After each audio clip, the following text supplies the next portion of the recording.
Welcome back to Your Money Matters with Ripon Ray. If you have been listening earlier on, we talked about renting and your obligations as a renter.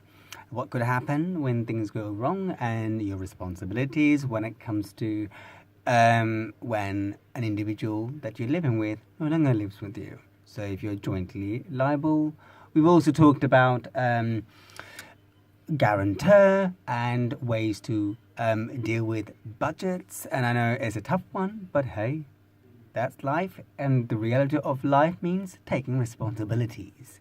But of course, sometimes you may find that you're not always responsible for what happens to you, especially when you're talking about you losing your job. It's a big thing when you lose your job. When you lose your job, you know, income no doubt will thrash in a sense that it will reduce a lot. Your mental state will no doubt be very negative because when you lose a job, you're not just simply losing money, you're also losing on so many things that you get freedom to choose things, freedom to travel to places, freedom to buy food that you want because your job provided you money that shapes what you do. But for some people, I must say, it's the only forms of way they can socialize with other people.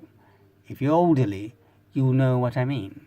Because when you get old and you're working, it's probably the only way you talk to other people. And those people are your fellow colleagues. So, yes, work plays a huge part.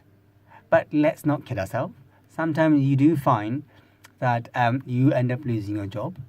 And naturally, this has a negative impact on you. Now, when you find yourself in such a situation, what can you do? And of course, anxiety is a big one. Uncertainty is another one. Depression. And to be honest, I remember when I was working for a huge media company, a multinational media company, and when I lost my job, it was devastating. Now, it may be devastating for you, or maybe not. 0207 791 5170, because I know losing a job, it's a huge thing for some people. But the way I'm looking at it, yes, what has happened has happened. But in order for you to move on, what can you do? Most importantly, what money can you get? And my job is really here on Your Money Matters with Better Bangla is to show you what money you can get, especially when you've lost your job and you may be looking for another job. So in terms of that, really, I want to talk about what benefits you can claim if you lost your job, and that's one thing.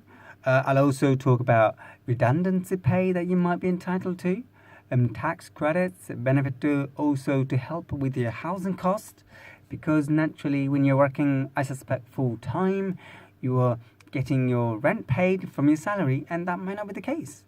And also other small things.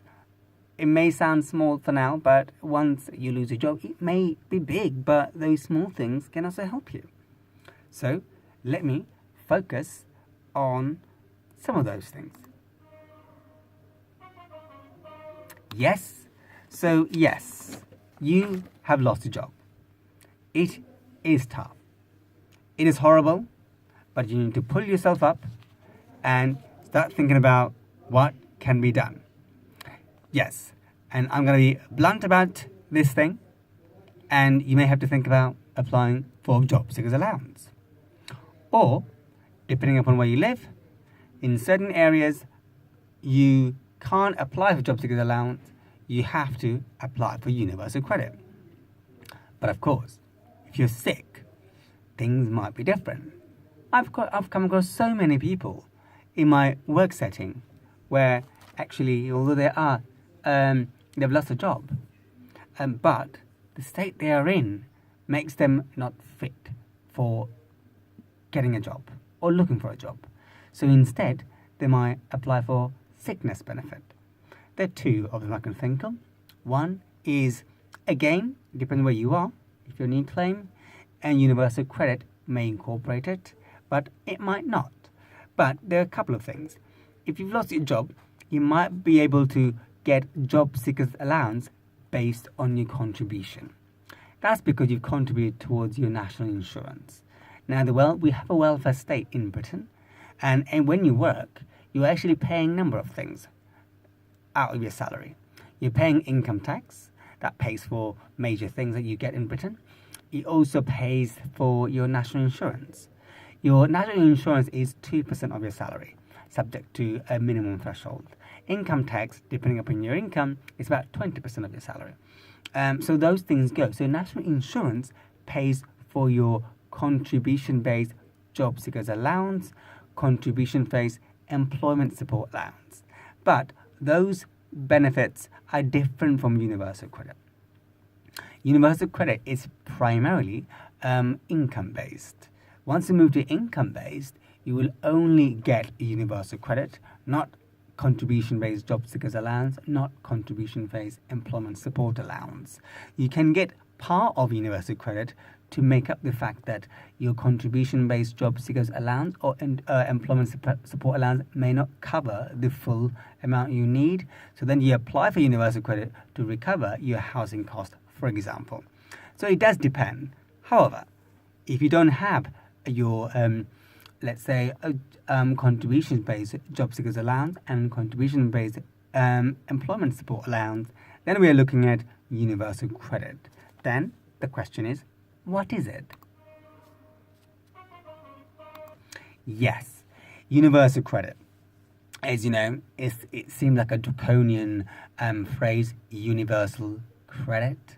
If you've been watching the news, news has been plastering universal credit with shame, and it is what it is, partly because we are hearing horror stories. In fact, data shows that 83% of Tower Hamlets residents who are local authority tenants and on universal credit are in rent arrears since April 2017. So naturally, a figure like that, to me anyway, I'm not sure what it's like to you, it scares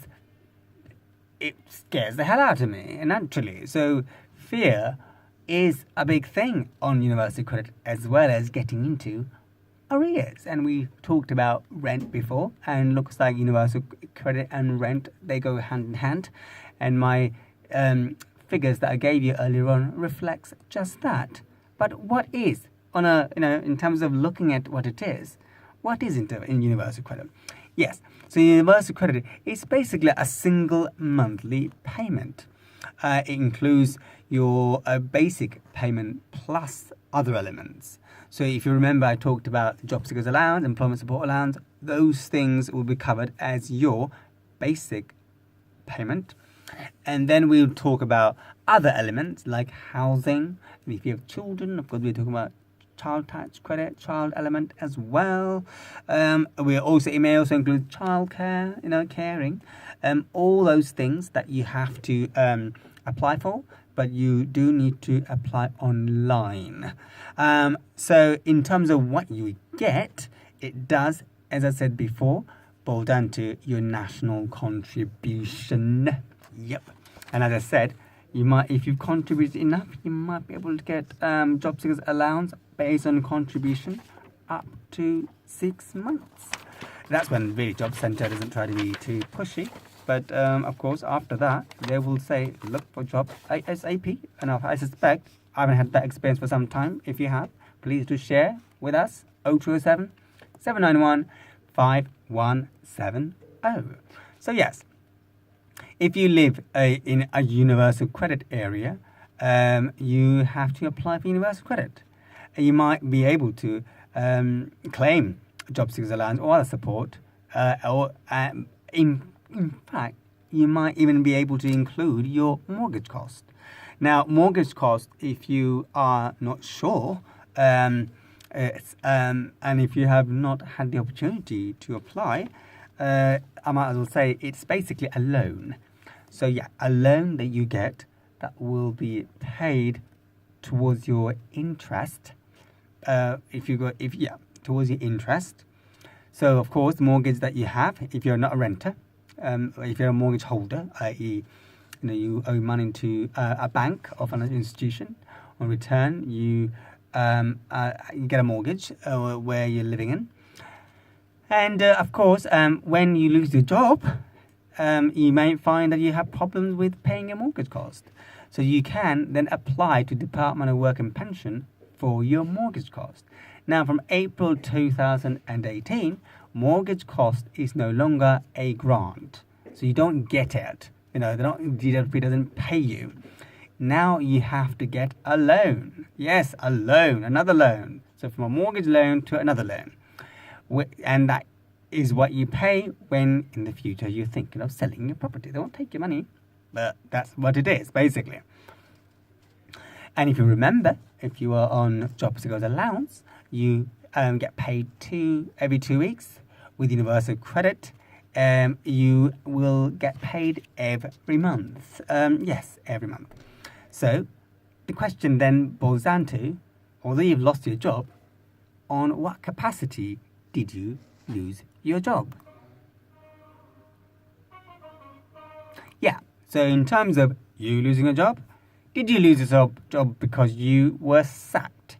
Now, that will raise an issue, obviously. If you're sacked, I suspect you were sacked because because of your misconduct, or you left without a good reason, and therefore there might be a delay before you can start getting job seekers allowance or universal credit. And the other thing is, sad thing to say, Job Centre Plus are well known, if you're aware, not just simply for universal credit, but also for sanctioning. So they might apply sanctioning, in other words, stop paying you for a certain number of weeks. And it's primarily up to the work coach to tell you how long to sanction you. Now, if that is the case, clearly you need to think about your right of appeal. And if that is the case, you have the right of appeal first through mandatory reconsideration. And if you're not successful, and usually most people are not successful, you may want to take your case to the first tier tribunal against sanctioning you, basically. You have to think about your reasons why they ought not to have sanctioned you and backdate you the money that you have lost. So now let's move on to ways for you to claim job seekers allowance or universal credit. We moved away from you being sacked. We moved away from what you can get, job seekers allowance, mortgage costs, and other things. Now it's all about actually the job of doing it. And believe me, it's not going to be amazing. It's not going to be snazzy. It's not going to be glamorous. It's basically going to be you actually sitting down. Will take you roughly 40 minutes and doing it online. Now, in exceptional circumstance, you can actually not do it online, but that's partly because of your vulnerability. If you can't read, you might want someone else to help you. But what do you need to give? You need to first find a computer. Friend's computer, library, idea stores or any other stores that you can think of where you can get free access to a computer, and make sure that computer is linked with online, so you have access to the internet. You need those things. The other thing you need,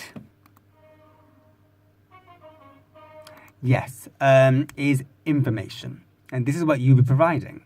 So then you need to give your postcode, details of your education, your employer, national insurance number, details of people living with you, any income, savings, rent, mortgage, any other benefits that you're getting, details of your bank, building society, credit union account that you hold, and of course, we then look at the next step. Yeah, next step. So next step is for you to go for an interview at the job center or jobs and benefit office. It all depends where you live, really. So they may reword it in a different kind of way, but in the end, is where you go and sign on, basically. So an advisor will talk you through basically the process and look at ways for you to improve your chance of getting another job. Simple as that. And then you will sign, and you probably may have come across it, a claimant commitment. This will set out steps that you must take to get a job. Let's say, such as a number of hours that you'll be looking for a job. And also, it will also depend on things like your health, your responsibilities at home, how much help you need to find out work. And obviously, those things will be looked at by the advisor, and also they frame a claimant commitment around you to make sure you get a job that fits your need. And of course, you have to go there every 2 weeks to confirm that you are still claiming benefits and that you call sign on. So also, of course, we talked about sanctioning. If you don't sign on and if you don't have a good reason, you know what's going to happen. But let's just briefly move to statutory redundancy. Now, what is statutory redundancy? Now, if you've been made redundant, that means lost your job, you are normally entitled to statutory redundancy pay. But that's only if you're an employee. So in other words, you work for the organization and you're an employee and have been working for your employer for the last 2 years. So in order for you to get statutory redundancy pay, by the way, and it's called statutory, it's because there's legislation which states that you should be receiving a redundancy pay because the law says. But to qualify for this, you have to have been working there for 2 years. Now, there are other benefits are available, tax credits, for example, and we talked about help with rent, housing benefit, or that you might be entitled to, and that's partly you will apply along with your job seekers allowance and universal credit. Housing element is included, and if not, you better flag it up, otherwise you might find that you're in difficulties. And the other thing is, if you are struggling to manage money, you can ask your landlord, if it's local authority landlord or housing association, to get the housing element of universal credit directly to the landlord. And we talked about, obviously, mortgage interest payment. Yeah, it is a loan. And yeah, so there are other things that you may want to think about. I know, folks, there's a lot to take in, but it's my job to feed you with information, and information is always a good one, so long you learn from it and avoid getting into money trouble. And we are nearly coming to an end, and I can see that. But before I do that, I do want to finish off with another tip, and hopefully that's a good one. And then it's coming to an end.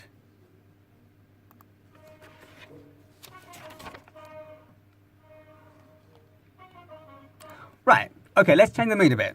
Enough of depressing things, enough of talking about always about losing your job or, renting problems, and I'm trying to give you information that makes you too responsible. Forget it. Now I'm going to talk about saving tips when you're bringing someone from London. No, someone to London. I've had enough of this. Now let's think about it. You have a friend. You have brought your friend to London. You want to show your friend of London how can your friend save money. So that's obviously is important, isn't it? So that's a good one. You want to show off London to your friend. Now the question is, how the hell are you going to do that? So it's really about positive tips that you can do to make sure your friend has a fantastic time in London. Plus, also, you get to save money. That's a good one. We like that. I mean, don't forget, I really wanted to save money. So yeah, so no more boring touch. It's all about tips for you bringing your friend in London. First thing you must do, let's be frank, if you haven't heard of Oyster Card, now's your chance. Get hold of Oyster Card. Make sure your friend knows about Oyster Card. Oyster Card will literally save your friend up to 50% of his or her journey instead of just buying a single ticket. My God, you won't believe it. In London these days, without an Oyster Card, with me, my jaw drops. I get tears in my eyes if I see a tourist without an Oyster Card. So yes, get an Oyster Card. Come on. Yeah, the other one we come to then. Oh my God, I've been told by my assistant to hurry up. My assistant looking at me and saying, "Can you hurry up, please?" Yeah, there we go. Is free attractions. There are a number of free things you can see. Come on, show off London to your friend.